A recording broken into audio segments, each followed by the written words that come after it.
Մայրաքաղաքի հանրային տրանսպորտում իրականացված վերահսկողական միջոցառումների արդյունքում վճարումներն աճել են մոտ 30%-ով։ Գործակարգավարական խորհրդակցության ժամանակ Երևանի կառավարման տեխնոլոգիաների կենտրոնի տնօրենն է ներկայացնում։ Թույլ տվեք ներկայացնել նաև տոմսերի ստուգման միջոցառումների ազդեցությունը նախորդող երկու շաբաթյա համեմատականը այս երկու շաբաթվա ընթացքում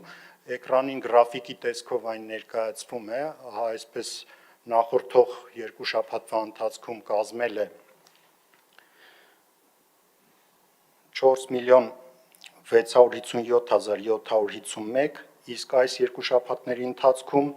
5 միլիոն 997,277,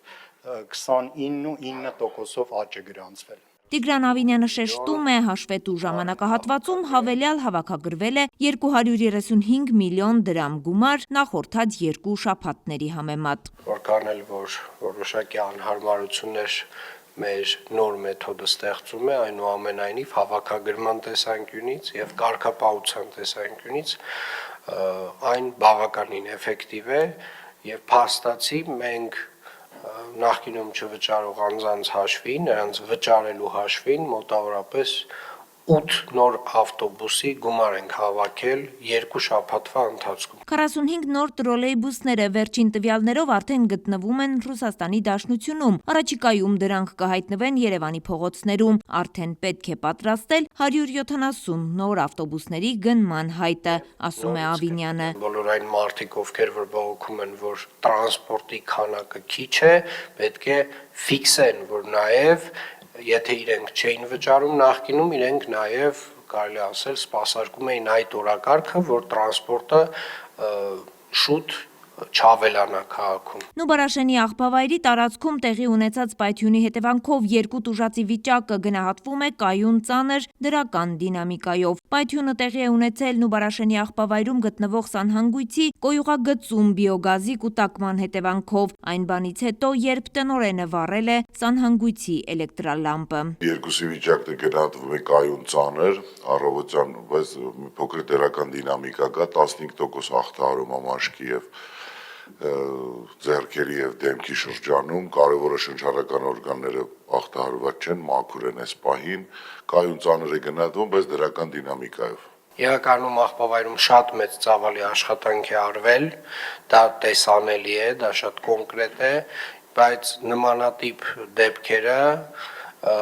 վկայում են այն մասին, որ անվտանգության կանոնների հետ կապված դեռևս անելիք ունենք ու այդ անելիքները շատ են։ Շարունակվում է մետրոյի աչափնյակ կայարանի կառուցման նախապատրաստական աշխատանքները։ Մեր գնահատումներով տնտեսական զուտ ներկայարժեքը ներդրումային ծրագրի կազմում է 107.3 միլիարդ դրամ եւ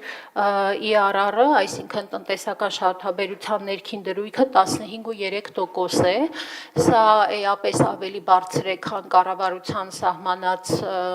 ելակետային հենանիշը, որը 9% է նվազագույն մակարդակը, որպեսզի ներդրումային ծրագրերը հավանության արժանանան եւ նաեւ սա հավելյալ հավաստում է այն մասին, որ այս ծրագիրը տնտեսապես եւ ոչ միայն տնտեսապես օգտավետ է։ Տիգրան Ավինյանի գնահատմամբ այս ծրագիրը քաղաքապետարանի ամենամեծ առաջնահերթությունն ու ամենակարևոր ծրագիրն է։ Սա նշանակում է Տիկին Բաբայան, որ այսուհետ շաբաթական ռեժիմով, այսինքն երկուշաբթի օրերին, առաջինը, ինչ պետք է զեկուցվի այս դահլիճում,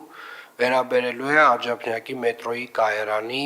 կառուցման գործընթացի հետ կապված պրոցեսներին։ Ապրիլի 24-ին ընդառաջ քաղաքապետարանի բոլոր վարչություններն ակտիվորեն իրականացնում են իրենց պարտականություններն այդ օրը հավուր պատշաճի ներկայանալու համար։ Տրանսպորտի վարչության կողմից ամբողջովին 3 երեկոյան ավարտեցին տարածքի անհրաժեշտ գծանշման աշխատանքները։ Շինարարության բարեկարգման վարչության կողմից իրականացվել են տանող ճանապարհների բարեկարգման աշխատանքները։ Երկհաղլույս ընկերությունը ամբողջությամբ գույքագրել է ցանցը, վերականգնել, ստուգել մալուխային ցանցը, ներկել հենասյուները եւ պատրաստ է շահագործման ամբողջ համակարգը։ Երևանը անցում է կատարում դեպի թվային աշխարհ, GIS համակարգն ընդլայնվում է, այն մի քանի անգամ կհեշտացնի քաղաքապետարանի աշխատանքը, ասում է քաղաքապետը։ Այսօր ուզում եմ ներկայացնել եւս մի տեխնոլոգիական նորություն, որ GIS համակարգում մենք փորձնական ներդնում ենք, դա mobile mapping նոր գործիքակազմի կիրառումն է, այսինքն տրանսպորտային միջոցի վրա տեղադրված լիդար սարքավորման եւ 360 աստիճան պանորամային լուսանկարող սարքի միջոցով 3D սկանավորում ենք անում քաղաքը, որպեսզի կարողանանք այսպես քաղաքի թվային երկվորյակը ստանանք։ Ստացված տվյալները արհեստական բանականության միջոցով վերլուծության կենթարկվեն։ Էկրանի ձախ կողմում լիդար սկաներով արված սկանավորման արդյունքն է, այսքան փողոց արդեն իսկ փորձնական իրականացվել է, այստեղ մենք ստանում ենք կետերի ամպ, լիդար սարքը ներկայացնում է GPS սարքի եւ լազերային չափման մի հատ միավորում, որը իր կոորդինատի հիման վրա նաեւ միլիոնավոր այլ կետեր սկանավորելով ստանում է 3D պատկեր։ Օրինակ եկեք փորձենք մի հատված դիտարկել, աջ կողմում դա պանորամային պատկերն է հենց այդ տեղանքի, որը լուսանկարի տեսքով է այն ներկայացնում եւ ձախ կողմում ես տեսնում եմ թե որ ուղղությամբ եմ նայում։ Սա առաջին փուլն է գետնի մակարդակի սկանավորմանը կհաջորդի դրոնի միջոցով սկանավորումը։ Արևիկ Սարդարյան, Արմալուր։